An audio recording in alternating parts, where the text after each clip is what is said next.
I really welcome you to this webinar. Thank you for your time. Thank you for your interest, and thank you for your presence.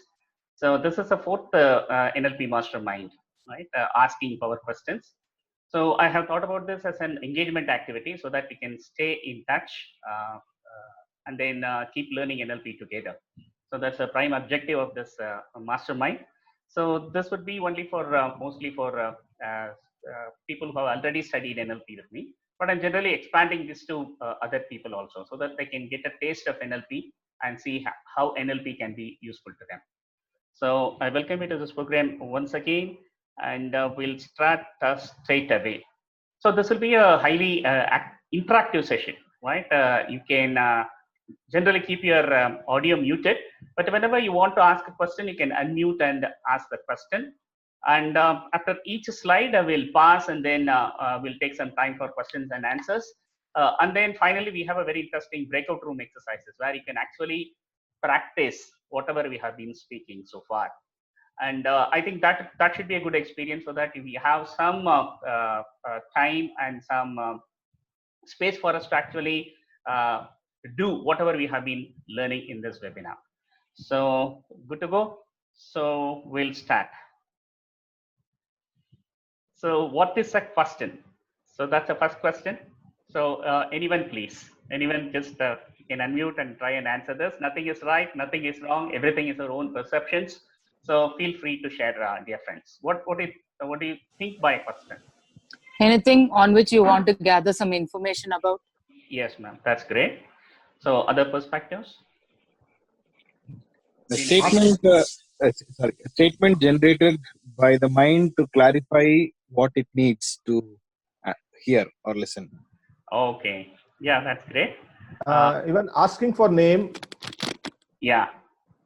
Asking for a name itself is a question, right? Okay, that should be the shortest answer, right?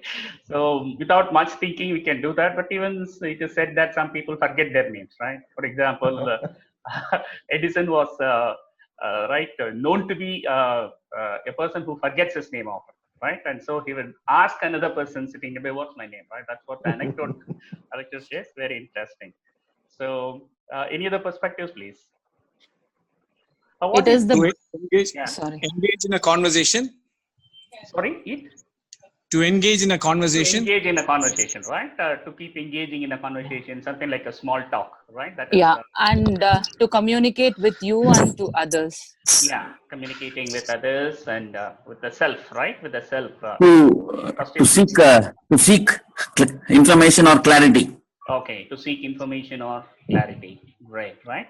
To create. To create two-way interaction, sir. To create a dialogue. To create a dialogue, right? And to be inquisitive. Yeah, exactly, right? The questioning inquisitiveness, right? That could be a possibility. Yes. On a very lighter note. Yeah. Second slide of this presentation. Sorry. On a lighter note. On a lighter note. Yeah. This is the second slide of the presentation. Okay. Yes, that's great.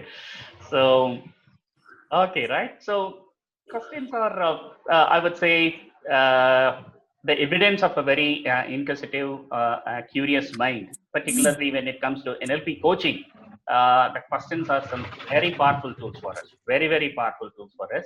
And only through questions we can, we'll be able to create a huge amount of impact, right? So we'll go to the technical definitions, right? The sentence worded or expressed so as to elicit information. A matter requiring resolution or discussion. Right? So when we generally talk, the question of this comes, the question of that comes. So when we do that, we can also use the question to come out with some resolutions or discussions. But NLP, from NLP point of view, a statement with an upward inflection. So any idea about, friends, what is inflection?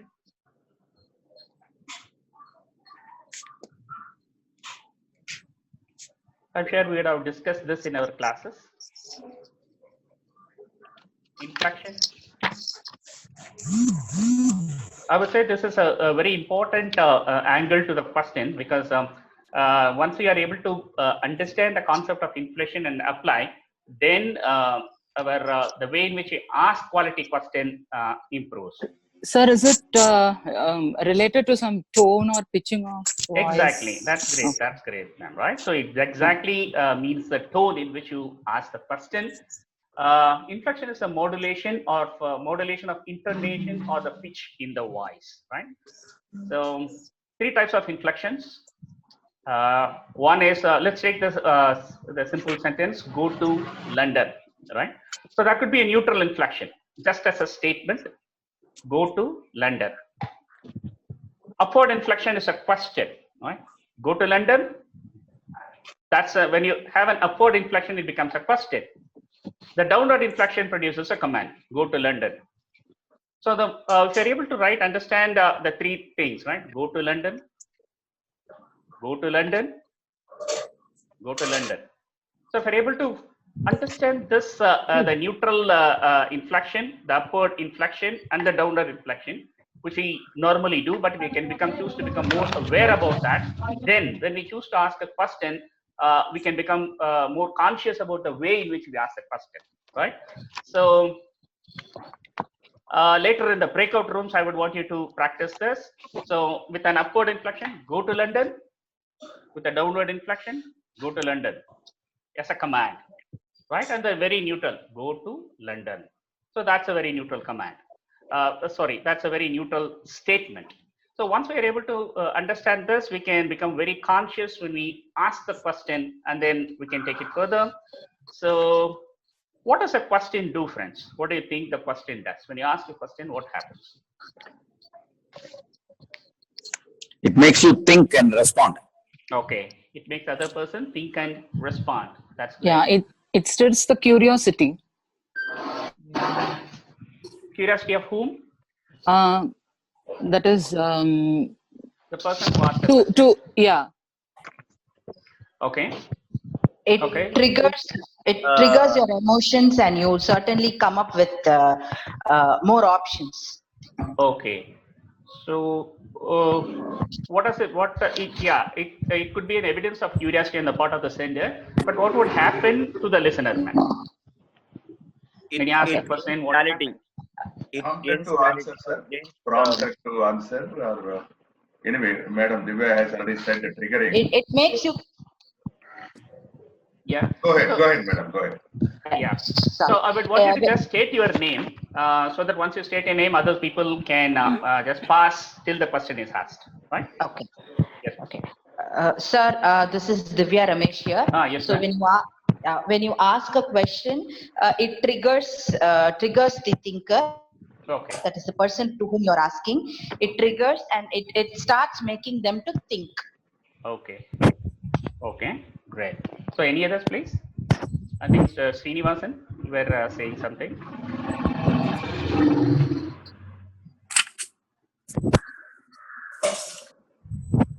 Chidambaram, sir. Yes, Mr. Chidambaram. I told you already earlier. First, from the person who gives the question, okay. Maybe he knows the answer. He wanted to get it confirmed, okay. Or he's having a doubt. He wants a clarification. Okay. A third one, he would like to know the opinion from the listener's point of view. Okay. It is going deeper into the subject and sharing the information which he had, or to give a solution to the person who's asking a question. Okay, right. That's great, sir. Any other perspectives? Babu here. Yes. Sir, this is Babu here. Yes, question. Yes, sir. Yeah. Question fetches information from brain. Okay. Okay. Can you go a bit deeper? Let's say when I ask you a question, what happens within you? It gives you a reflection about something. Okay, the reflection. Okay. This is Sudha here. Yeah. Yes, sir. Yes, ma'am. Yeah, sir. It brings in a sense of creativity. The person who's asking the question and the person who is receiving the question also. So you have to find creative ways, and it is the basis for communication and relationship formation and bond, etc. Yeah. Okay. Okay. Babu here. So apart from fetching information, one more thing is like it will help us to study his behavior. Okay, so those are the benefits of definitely. Those are the benefits of question. But my question here is, what happens when a question is thrown at you? What is the first thing that happens in our minds when someone asks us a question? What is the first thing that happens in our mind? I just want to go slightly deeper and chunk it into small chunks. You will think about what to answer, sir. Santosh here. Yes, Mr. Santosh. No, you will think about what to answer. I mean, you will think about what it's exactly. Yeah, now we are going deeper. That's great. So, where do we get the answers from? From our mind. Which part of the mind, if I can ask? Conscious mind. Okay. Subconscious mind. So it depends on the kind of questions you ask. Yeah, exactly. Sometimes it will come from unconscious also. It can come from subconscious also. Exactly, right? That would be the purpose of our deeper questions, right? To get in touch with the unconscious mind and to make the unconscious processes more conscious, right? That is exactly. That's a first part, right? So yeah, thanks, right? It makes you search for answers. It actually makes you do something which is called as a trans-derivational search, right? I just wanted to introduce two important words. We would have talked about these two words in our programs, but here we'll slightly go deeper. So what the question does is actually it creates an imbalance in our mind. Before a question, there is a balance in our mind. But once a question is thrown at us, right, what happens is there is an imbalance created. And do you think it is easy for us not to answer a question? No. You always try your best to try to give whatever fits in the best in a situation. Okay. So, yeah, have you ever tried not to answer a question? Yes, sir. You can choose not to.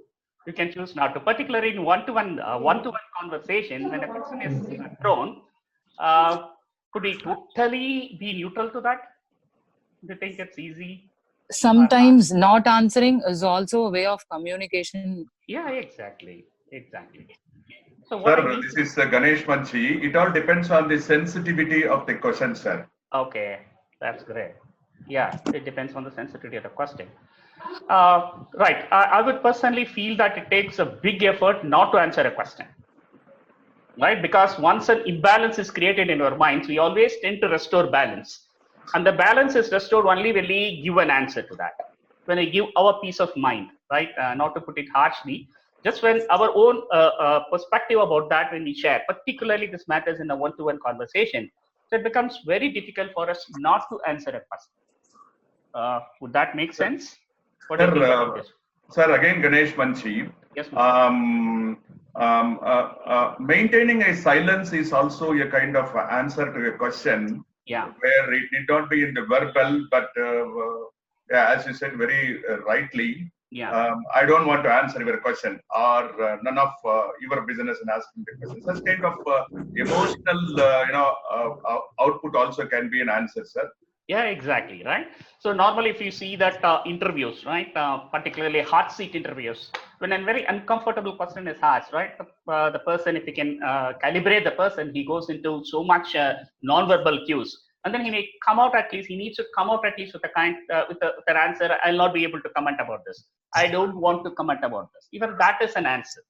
So my purpose here is when we ask a question, what we create is we are creating a disturbance. We are creating an imbalance in the mind of the listener at a very deep level. And it becomes very difficult for us, to gain imbalance, to gain back that balance without answering the question, right? So that's the power of the questions. My point here is when you ask a question, it's so powerful that most of the times it creates a reaction, right? Maybe at a deeper level, some proaction, but it does create a reaction, at least in non-verbal cues, right? So that has to do something with the concept of trans-derivational search. We'll just look at this word. What is a trans-derivational search? Okay, any participants who'd like to share their idea? We have been discussing this in our classes. So I want to just check. Sir, again, Ganesh Manchi, I don't exactly remember, during the class. Okay. But when I divide it into two syllables, trans and derivational, the derivation is something from one sentence, another sentence is being derived in relation to the previous sentence. Okay. Right. Ram, this is Rupesh here. Yes, Mr. Rupesh. Sorry, I just want to step back to the earlier question. Okay. Can we say that, no, what does a question do? Maybe for emotional people, they say it without thinking, or whatever is the top of the mind. Okay. Logical people thinks through the question and respond. Would that be Yeah, we can definitely do that, right? We can take some time, right? Emotional people who might be more conditioned to react, right? It again depends on the context, depends on the question. We tend to do that. Yes. So this is Sudha here. Yes, ma'am. So it is an association between what we have learned and trying to get something out of it. Okay. The language and experience is what we have stored. Okay. So deriving it, something like that. Okay. So where do we, Transderivative search, I think, this is Rupesh again. Yes. Transderivative search, I think, is based on the understanding of the question, going deeper to derive our own response. Exactly, right? You have hit the nail on the head, right? So the transderivation search is about searching. Well, again, the question which I asked earlier, where do we search? And we bit specific. Within ourselves. More specifically, we search in our mind, in our brain, in our past experience. Where do we go? Experiences and memories. Exactly. These were the words which I was looking for. Exactly, right? The memories. We search in the memories, which is based on, right, how we interpret our experiences, right? That's NLP perspective, right? Mostly we go into our memories, our own past references, our past experiences, and then become even at an unconscious level, what happened at that time, what did we see, what did we hear, what did we feel, and from that we are able to pick up an answer, right? So that's great. Transderivation search is the act of discovering meaning that may not be evident at the surface level. I'll repeat it. Transderivation search is the act of discovering meaning that may not be evident at the surface level. So we want our client, when we particularly do NLP coaching, go deeper, dive deep, and not answer from the surface level, right? You know, the surface structure and the deep structure. Surface structure is about the language that we use to communicate, right? You should be remembering that, right? The surface structure, let me repeat, the surface structure is the language which we use when we communicate with others, whereas the deep structure is the world of emotions, feelings, right? So if you are able to really connect with the emotion, that is where the effectiveness of a coaching session comes, when we particularly in the context of us as NLP practitioners questioning our clients.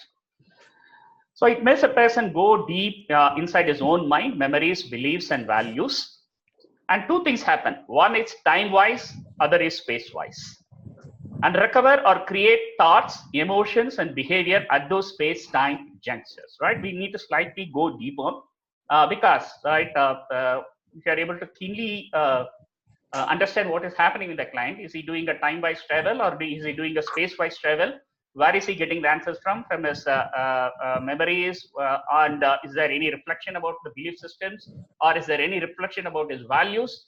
Then we'll be getting an advantage for us to help him. So what is time-wise? What is space-wise? Any ideas, friends? The person goes inside his own mind, time-wise and space-wise. Time-wise, what I think is reflecting back with your past experience. Exactly, right? Going into the past, right? That is time-wise.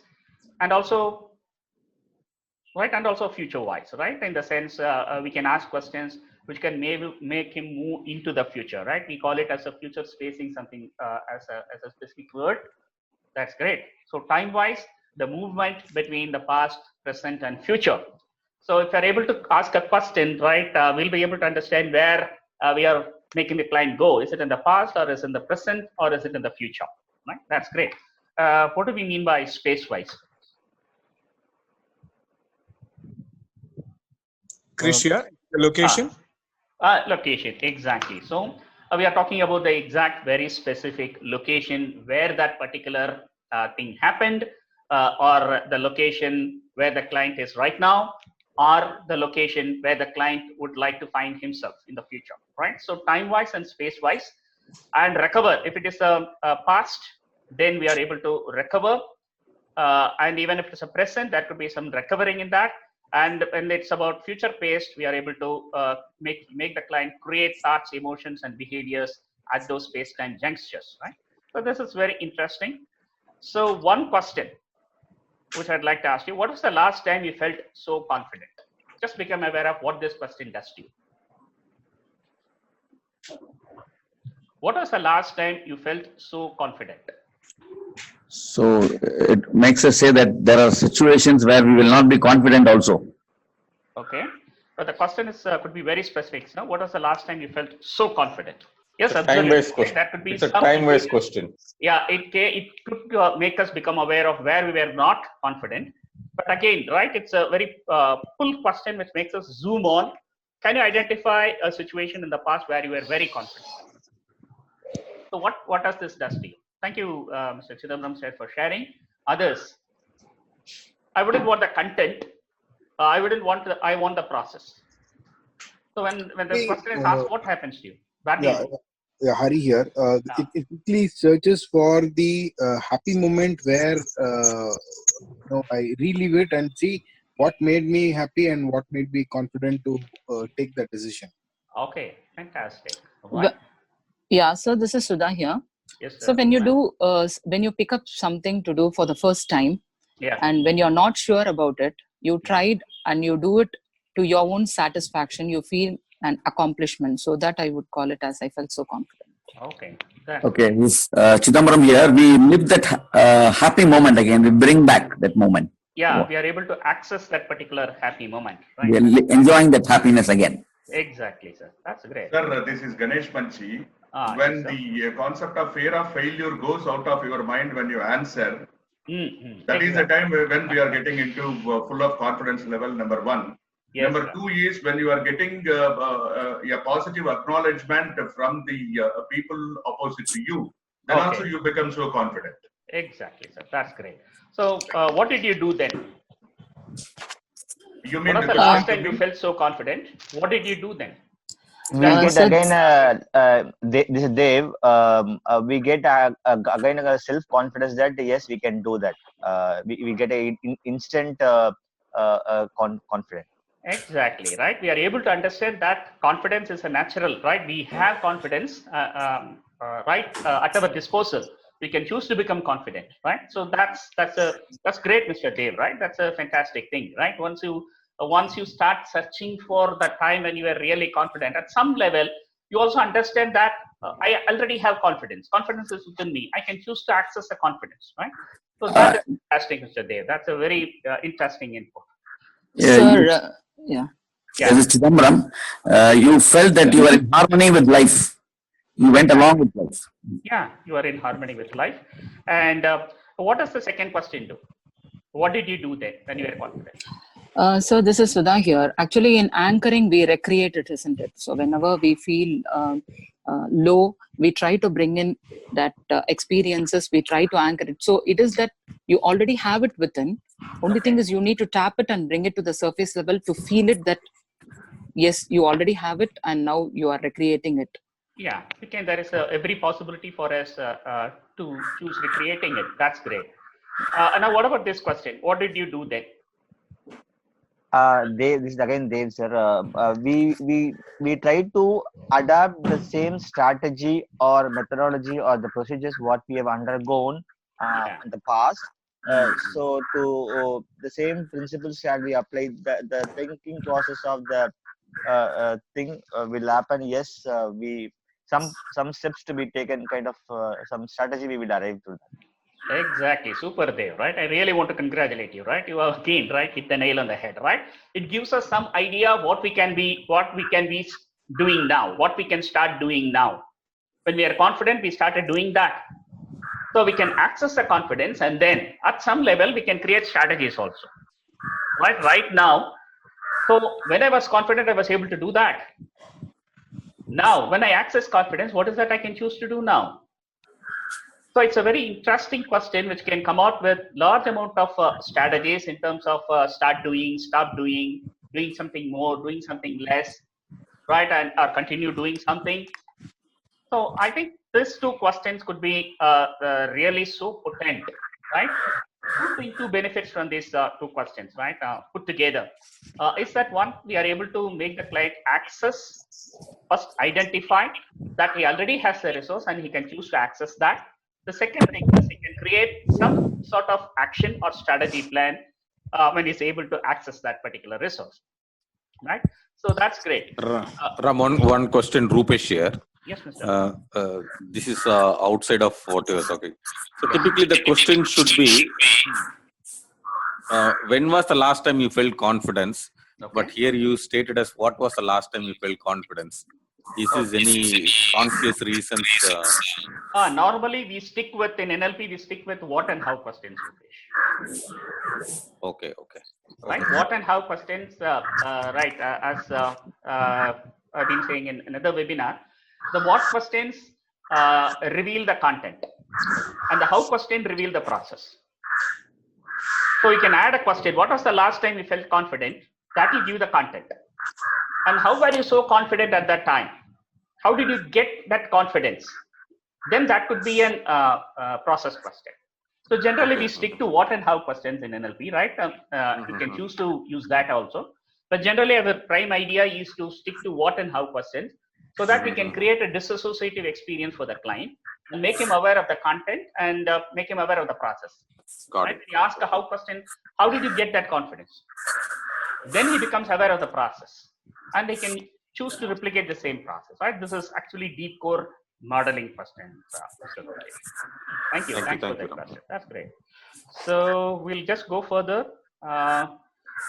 Okay, what is the purpose of the question?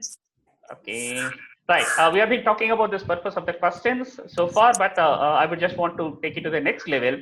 The purpose of the question is to match and lead, particularly in a coaching conversation, which will be, that is the main context, right? When we are talking about NLP based questions, the context here is we are finding ourselves in the coaching context where you coach someone, or also these questions could be very powerful to self-coach also. So the purpose of this question is to match and lead. What do I mean by that, matching and leading, friends? Anyone?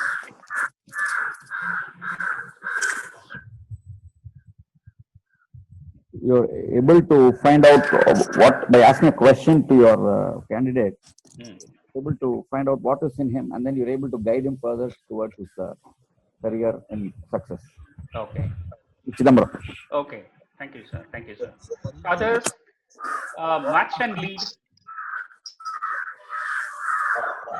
What I feel is that the question will actually open the door for allowing the participants to speak up, and thereby whoever is leading to understand the pulse of the group to channel their communication. Okay, that's great. May I know your name, please? Hari. Yes, Mr. Hari. Okay. How does matching? That's great. Thank you, Hari, for sharing. Other participants, please think about matching and leading. We have discussed this so many times. Matching and leading, it helps the client to make them know that we care for them and we are with them. Okay, that's great. That's From matching. Rupesh here, I think matching is first matching to their state of mind. Exactly. And then ask the question so that we could able to, we could able to get the desired response or lead the client from there. Exactly. That's great, Mr. Rupesh. Any other perspectives? Manimaran. Yes, Mr. Mani. To recover generalization, deletion, distortion. Exactly. Right. Exactly. Right. Exactly. Right. We can once a client answers the question, we can understand what are the belief systems, the generalizations, what is being deleted, and we can also choose to understand the pain points, right, which are distortions. Right. So generalization, deletion, distortions. We have been talking about them many times.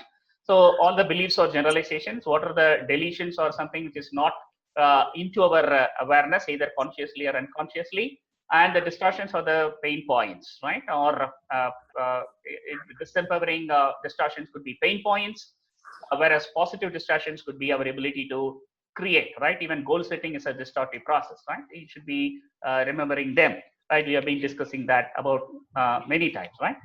So that's great. So thank you, dear friends, for sharing. Based on the answer, an NLP practitioner can match empathetically and authentically with the client. right? That is the main purpose of the question. Just by saying when the client talks about a particular time in which you're very confident, then we can say, yes, that was a great thing to do. And when we compliment that, yes, that was a great thing to do, we need to do it empathetically, not just lip-wise. We go very deep, connect with his own emotions, and empathetically and also authentically, right? When we are able to do that, we are able to match, and immediately the rapport is being created, right? Matching, very simply, is based on the phenomena that people like people who are like themselves. And if we are able to understand the beliefs and value systems, and if we are able to acknowledge them, we need not agree with them. Let me repeat. We need not agree with their beliefs and value systems, but we need to acknowledge them. When we acknowledge their beliefs and value systems, then we are matching. When we match, rapport is built. The client is able to listen to us more. So that's what happens during the phase of matching. And then lead, right? So the basic idea is before matching, we should not be leading, right? When we lead before matching, it doesn't work, right? It doesn't really work. So we need at some level, we need to match the client and then start leading him from that space. So the leading question is, so what was the last time you felt so confident? And what did you do at that particular time? Then the leading question could be, which area of your life would you like to use that confidence now? Now, dear friends, I just want you to contemplate on this question. Which area of your life would you like to use that confidence now? Now what happens?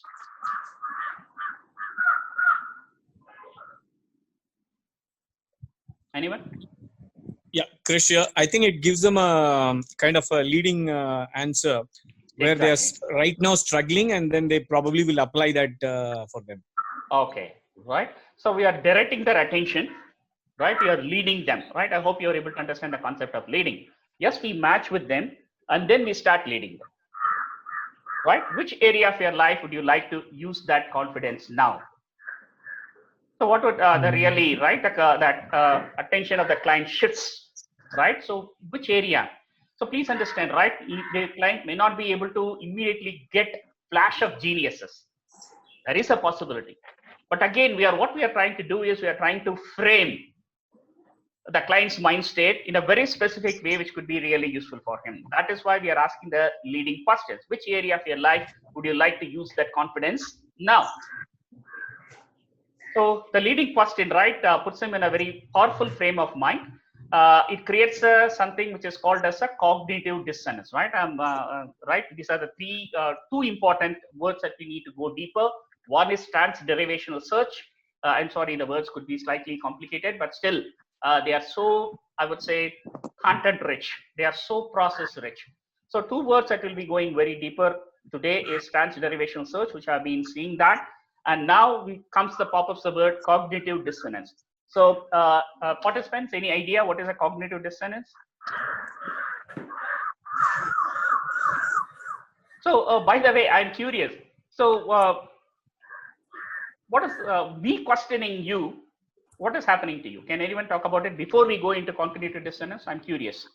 I'm asking you these questions. So what is happening inside? Are you with me? It makes us think even more deeper. Hari here. Okay. Okay. Is it something a person who's not very firm, no? Inconsistent views or thoughts, that is cognitive dissonance. He's not very sure of himself. Exactly. He's got inconsistent thoughts, maybe. Exactly. Rupesh, okay. Right, exactly. Rupesh here. Yeah, yes, ma'am. They will have some kind of thinking patterns of thinking in a certain way. Okay. So this cognitive dissonance will probably break those thinking patterns. Okay. And create some kind of disturbance or distortion. Okay. Okay. That's great, right? So the main point for me to bring in these two words is that although they might find slightly complex, the more we are able to understand, we go deeper into our own thinking process, right? And then we can relate those thinking process to that of the client, right? We'd have talked about this, right? You cannot take your client deeper than your own experience. Let me repeat it. You can't take the client deeper than your own experience. So at this level, if you are able to clearly understand that trans-derivational search and the cognitive dissonance that empowers us. That is the main purpose of me introducing these two terms. So we'll go to cognitive dissonance, as Mr. Rupesh said, as Mr. Chidambaram said. Yes, you are very right, sir. So cognitive dissonance refers to a situation involving conflicting beliefs or behaviors. This produces a feeling of mental discomfort leading to an alteration in one of the attitudes, beliefs or behaviors to reduce the discomfort and restore balance. Right. When I match with a client, when I match with the belief system of a client, he feels very comfortable. There is no cognitive dissonance. But when I lead him to consider an option which could be drastically different from his existing belief system, then that creates a cognitive dissonance. It's very simply, this is my view of the world, and now another perspective of the world is introduced. So that's a disturbance for me. So that is cognitive dissonance. So once a cognitive dissonance is there, then there is a possibility for learning. Learning couldn't happen if there is no cognitive dissonance. If you keep on matching, right, with the existing belief system of the clients, they could feel happy, they would be very happy, but there would be no learning, because learning takes place in beyond the comfort zone. And for us to introduce, or if you want to just slightly extend the comfort zone, meaning we are trying to firmly but gently push the client out of the comfort zone. One of the best things that we need to do is to introduce a cognitive dissonance. And we introduce a cognitive dissonance, right? The client is disturbed, right? There is a disturbance, and there are two options for him to do. So can anyone identify those two options? Once a cognitive dissonance, a different way of the world, a different view of the world is introduced, there are two options for the client. Can any of you participants identify the two options? So this is Sudha here. Withdraw or accept. Rupesh, exactly. Sorry. Exactly, right? You accept that is okay. What do you mean by withdraw, Mr. Rupesh? Withdraw means not accepting, moving away, either moving towards or moving away. Yeah, rejecting, right? One is rejecting and accepting. That's great, Rupesh. Yes, ma'am. Sudha. Sir, it is like you create a confusion, sir. Now you know that yes, you have a choice. Now you have to decide that whether you have to stick on to your beliefs. But since you have given a choice here, now he will start having a confusion within him, stating that yes, it is there and how I have to go about. Okay. This is M. Chidambaram, sir. One is, if the listener feels he is superior, he will reject it. But if he wants to learn, he might understand that is something which is not so far traversed, and he might accept it. Okay. So accepting or saying it is not, it's not my cup of tea. Right. Yeah. So there are two options. One is accept or reject, right? So, but I still, even though client rejects, the concept is seeded in his unconscious. That's what I personally feel. I hope I'm communicating. So, even the client chooses to reject it. I was about to ask this. Still, the different perspective is seeded in his unconscious, which may sprout sometime later. I think that is the biggest benefit, right? That could be the biggest benefit.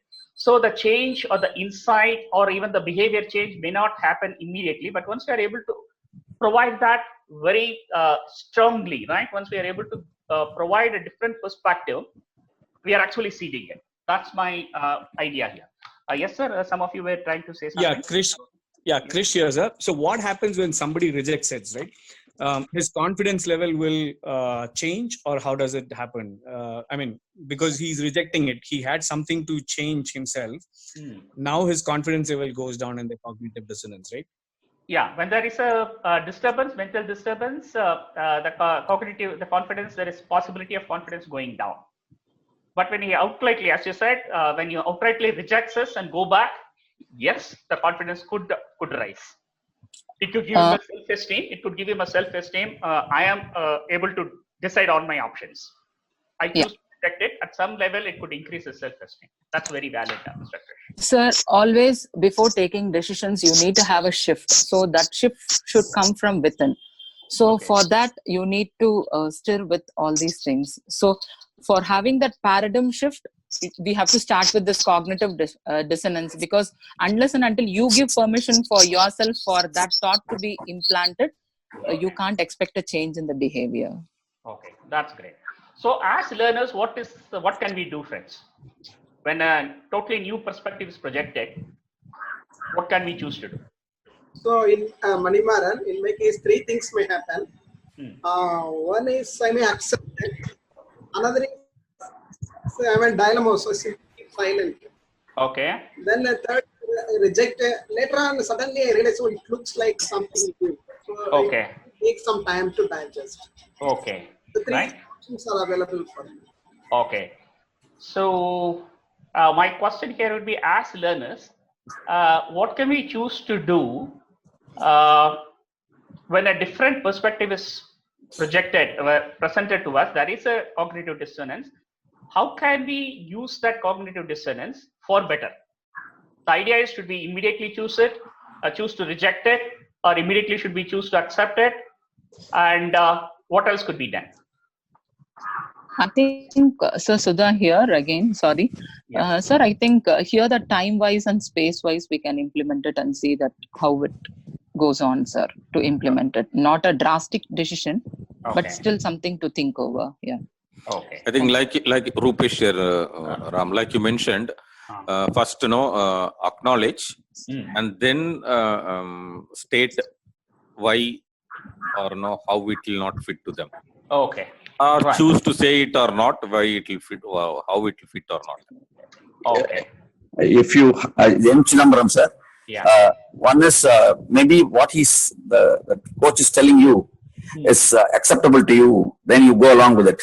But even if you're not accepting, if you have an open mind, I think you can, it will take some time for you to sink in, and probably you can come back to it a little later, not immediately. But I think outright rejecting may not be the case of a learner, mostly.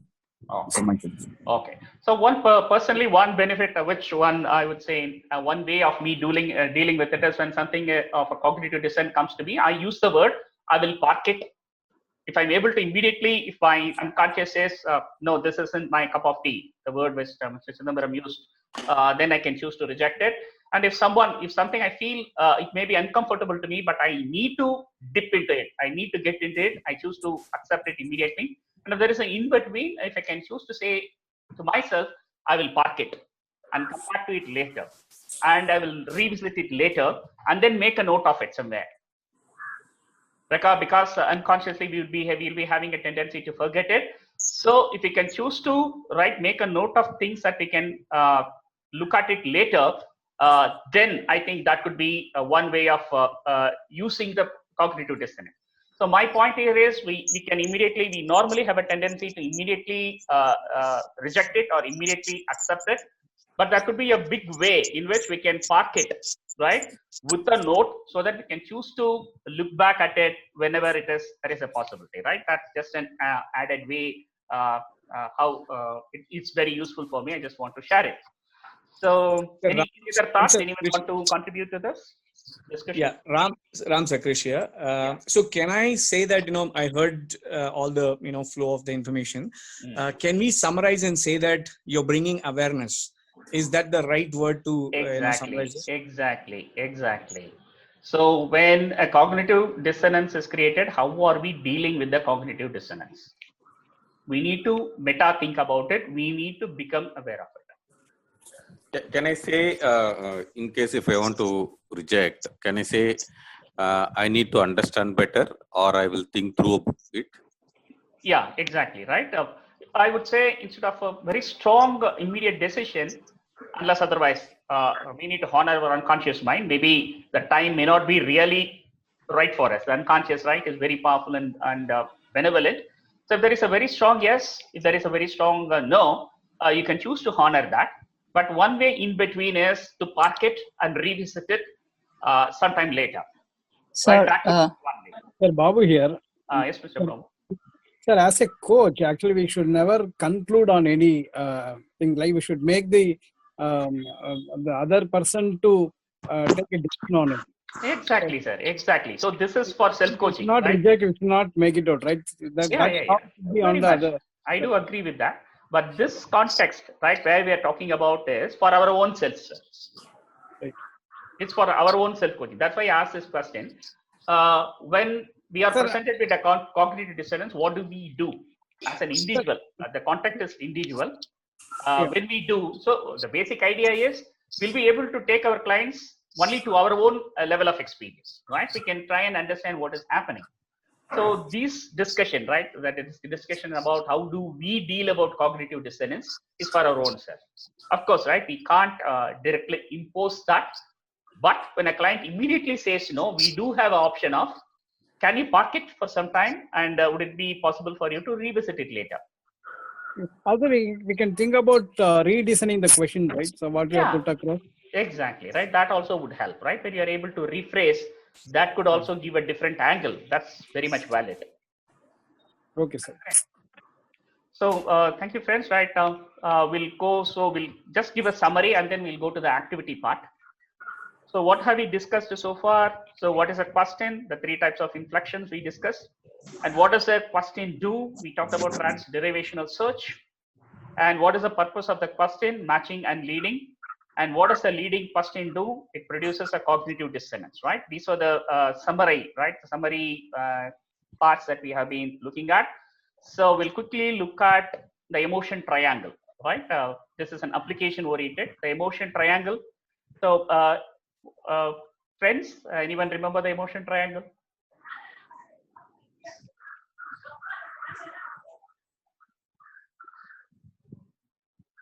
I just want to have an idea. Emotion triangle. Hello, am I audible? Yes, sir, you're audible. We are talking about, right, the 3 things that I'm talking about, the 3 things that create a mind state. It's actually a triangle. I think what I feel is be the experience out of the triangle. The other 2, I'm just emotionally thinking. Okay. Sir, is it from the victim's end to progress end? So those are, that is a different context, man. We are talking about the victim's triangle and the winner's triangle. Right, when it comes to I-accessing cues, the application of I-accessing cues. This thing, specific? This is Dave, sir. Thinking, feeling, behavior, is that? Yeah. Thinking, feeling, behavior, that could be integrated into this framework. Anyone who remember? Right, okay. Okay, no issues, right? We'll go. The first thing is the physiology, right? I hope you would remember now. Right, we were doing a demo, right, of asking a person to sit in front of the group and asking me to go into the mind state of a failed businessman, and then we asked him to move into the state of a army captain, a military captain, right? We are, I'm sure you'll be remembering this demo. When the person went into this mind state of a failed businessman, his physiology drastically changed, right? His drastically changed, and then the second thing is the focus, right? Where was he focusing on?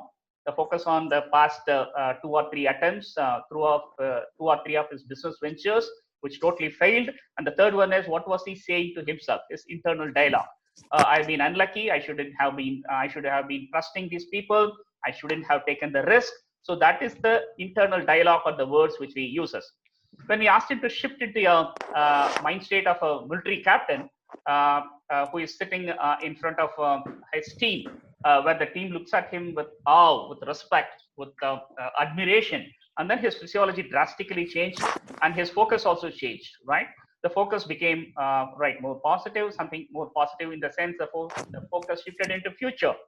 So there is so much talent here, so much power at my disposal, and the internal dialogue is, how am I going to use the power, the potential of this team? So the physiology, focus, and internal dialogue, they are the 3 corners of the emotion triangle. So a mind state of a person depends on what is his physiology, where is his focus, and what is the internal dialogue, right? These are the things that we have been discussing. So now the question is, when you ask the leading question, the idea is, even if one changes, the emotion will change. That is a framework. If the physiology changes, the emotion changes. If the focus changes, the emotion changes. If the internal dialogue changes, the emotion changes, right? So if we not even work with all three, even if you are for a client, if you are even able to change the physiology, ask him to sit more straighter, more open, take deep breaths, the emotion would change. If you ask him to change his focus, if you are able to make him change his focus, the emotion will change. If you are able to make some changes, very powerful changes in his internal dialogue, the emotion will change. Now my question is, when you ask a leading question, where does the change? Where is the change being created? Internal dialogue.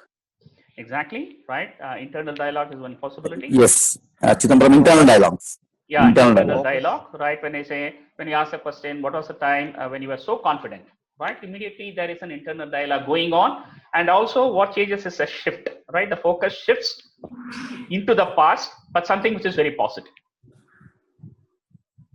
And when these two shifts happen, there could be a shift in the physiology automatically, because when the focus and internal dialogue changes, there is a shift in the emotion. And because of the emotion is creating a shift in the physiology, right? We know mind and body are part of the same system. They influence each other powerfully. When one thing changes, the other is bound to change. Any questions with respect to this framework? Mr. Ram, this is Hari here. I just have a question which is related to my practical application of the emotions. So widely, in all the corporate world, there is a saying that you should never have emotions when you are in a corporate world. So, like for example, if there is an escalation email, when the words are played in the email, that actually affects the person's emotions. Okay. So, but on the other hand, contradictorily, when there is a project which is successful, goes live very nice, then there are a lot of appreciation emails that is floating around. Again, that has an impact on the emotions, where it makes the employees feel happy. So now here, how do we handle such balances in emotions, especially when it comes to the corporate? Okay. So I would say we can't be without emotions. We can mask them. We can choose to mask them. We can't be without emotions. But the NLP framework of emotional intelligence is just three very important steps. The concept of emotional intelligence is, first, identify and give a name to the emotion. Second step is try and understand what is the emotion trying to communicate, because there is really no good emotion or bad emotion. We need to accept it at some level for it to be really useful. All our emotions are friends. Every emotion is communicating something to us. When I'm angry, it means that emotion is trying to communicate something to me. And for identifying the message, I need to first objectify that. I need to disassociate from the emotion. That's why we say identify the emotion and give a name to that. And once we give a name to that, we are able to objectify that, and then we go deep and try to understand what is the message. And once the message is clear, the third step is how I can utilize this emotion. So I would say, yes, being angry could be very useful even in a corporate setup, right? Everything depends on the context. So the question is, am I able to identify my emotion and give a name for it? Am I able to identify what is the message this emotion is trying to communicate to me? If I'm afraid, there is a message. If I am jealous, there is a message. If I'm anxious, there is a message. And I'm able to identify the message in the sense, what is the positive intention behind this message? And the next question is, all emotion is energy in motion. So how am I going to utilize this emotion, which could be useful for me to reach my goals, or how this could be useful for my team to reach its shared goals? So those are the questions we need to ask ourselves, right, Mr. Thanks. Hari. Yeah, because the moment we come across multiple emotions, the first part of the triangle is that we immediately jump into the internal dialogue. Yeah. Yes. So, interesting, right? That's true, right? Immediately we go into the internal dialogue. Yes, that's true. Then the dialogue leads with the internal communication, that it leads to the focus, and then comes to the physiology. Exactly, sir. Exactly. So we need also understand the thought comes first and the emotion comes later. Right? It is a thought that triggers the emotion. Yeah. Right? So once we are able to work with the internal dialogue, right? The entire concept of affirmations is used for this. and if you're able to, we can also choose to control the emotions using the physiology, right? Emotions are nothing but contractions and relaxations of the muscle groups in the body. That's a very interesting perspective. Every emotions have a place in the body, and all the emotions are nothing but contractions and relaxations of muscle groups in the body. So that's why the PMR, progressive muscular relaxation technique, would be very useful for us to deal with the emotions, right? So we'll allot that for, I think we can choose to do a very interesting webinar based on these concepts. So the question is, we need to understand that the leading question creates a shift in the internal dialogue or the focus, and also to some level at the physiology part, right? That's it. So we'll go further. So what are power questions? Now I've introduced the word power questions. Power questions are those questions that make positive shifts in the emotional triangle. The power questions make positive shifts in focus, internal dialogue, and as a result in physiology also, so that the client starts feeling better and uses that better feeling to start doing something useful. Some of the, we can also directly ask some physiology shifting questions. Some of the physiology shifting questions could be, where did you feel that positive feeling in your body? Can you become aware of how you are breathing at that particular time? How open and upright was your body when you were doing something excellent? How pervasive were your gestures when you were communicating confidently? These are some very specifically physiology shifting questions, right? We bring the focus on the physiology and then make the client become aware of the physiology. So what we are going to do is, we'll not be using physiology questions because the existing frameworks wouldn't allow us to really do that at a very effective level. So we'll be doing the exercise on two things, right? Focus and internal dialogue. So those are the areas which we'll be focusing our power questions. So now it's time to ask and answer power questions. Are you ready, friends? Are you ready? Yes. Hello? Are you ready? Yes, sir. Yes, Yes, sir. Yes, sir. Okay, that's great. That's great, right? Nice. So I'll quickly, what the concept is this. First, I'll give you a few questions for you to ask among yourself. And I'll be putting you in breakout rooms. And I'll be giving you 15 minutes. And sorry, 15 minutes, this would be too much. Now, yeah, I'll give you some 10 minutes. I'll be putting you into breakout rooms. I would want you to take a snapshot or record these questions. And within the breakout room is nothing but a small area, a separate room where 3 or 4 of you could be together. The system will decide that. On random, the system will be putting you into breakout rooms. And I'll give you some 10 to 15 minutes max. And then you can ask these questions, get answers, go through the experience, and then we'll come back to the main room and debrief it for 5 minutes. Would that be okay? Yes, sir. Yes, sir. Yes, sir. Okay. So my request is, please, this screen may not be available. I'm not sure whether it will be available or not.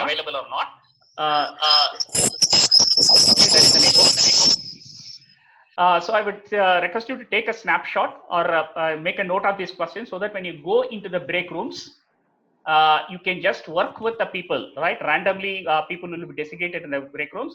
Choose any question. You need not ask all these questions. Choose a few questions. Ensure that everyone is participating. Everyone is able to have an experience of asking questions and answering questions. Just, I wouldn't want you to stay too much focused with the content, right? Content is good. You need to explain that. But just become aware of the process, and we'll debrief that for 5 minutes. After the break room session, we'll come to the main room and discuss that. So here are the questions. The question is, one of the questions is, what are you most excited about right now? What are your greatest advantages in this life? What can you choose to think about yourself that will empower you? In what ways are you a good example for others? What are you most confident about? In what ways are you exhibiting that confidence? In what ways did you give your best? In what ways do you exhibit, very important question, in what ways do you exhibit courage under pressure? How can you take charge of your life even more now? Right? So these are the 8 questions. Please take a snapshot or can take it down. I'm not sure whether the screen will be available to you in your breakout rooms. So let me quickly repeat the question. What are you most excited about right now? What are your greatest advantages in this life? What can you choose to think about yourself that will empower you? In what ways are you a good example of others? For others, what are you most confident about? In what ways are you exhibiting that confidence? In what ways did you give your best? In what ways do you exhibit courage under pressure? How can you take charge of your life even more now? So these are the questions. So power questioning activity, I'll be putting you into breakout rooms. Ram, if you can share the question. Ram, sorry, I was not able to take the screenshot. Just 2 minutes if you don't mind, sorry. Okay. So I'll just give you a minute or two. Please note down these questions. Sir, meanwhile, I have a quick check.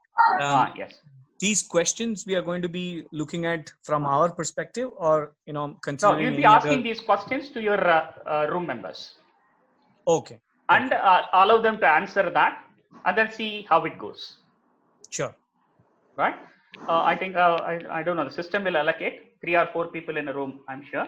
And then please ensure that the idea is everyone should participate. There could be some 10 to 15 minutes for that.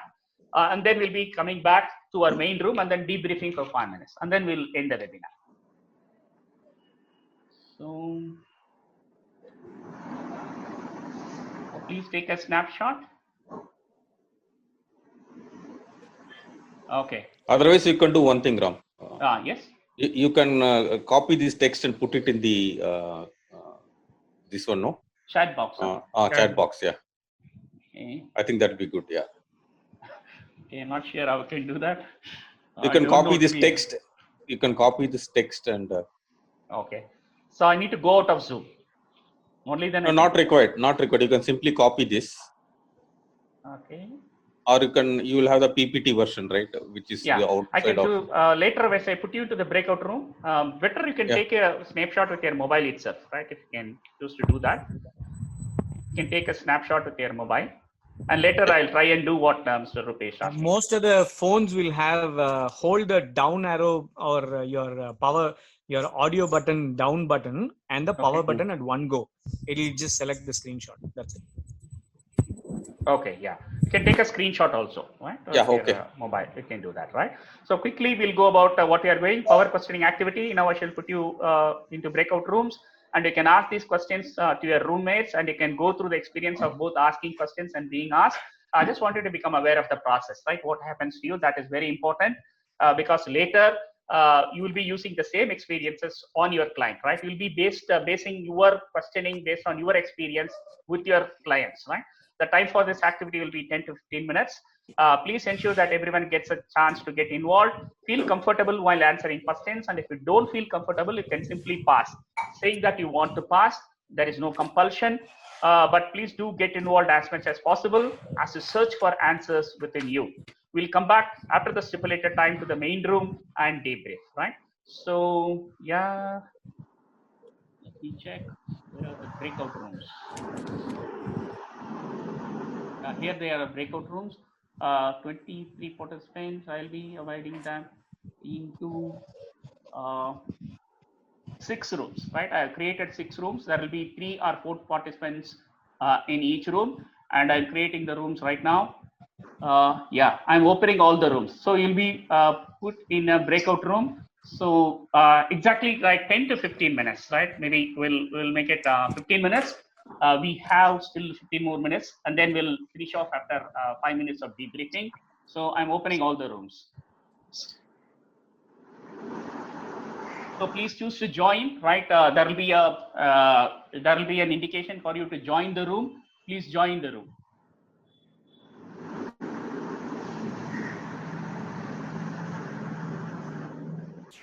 For friends, please right-click the join. There will be a prompt for you to join the room. Only when you accept the prompt, you'll be able to go into the room.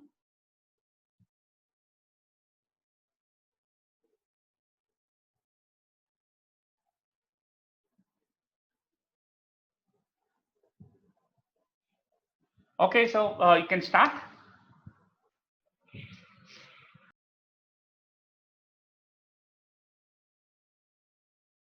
So thank you once again, dear friends. Thank you.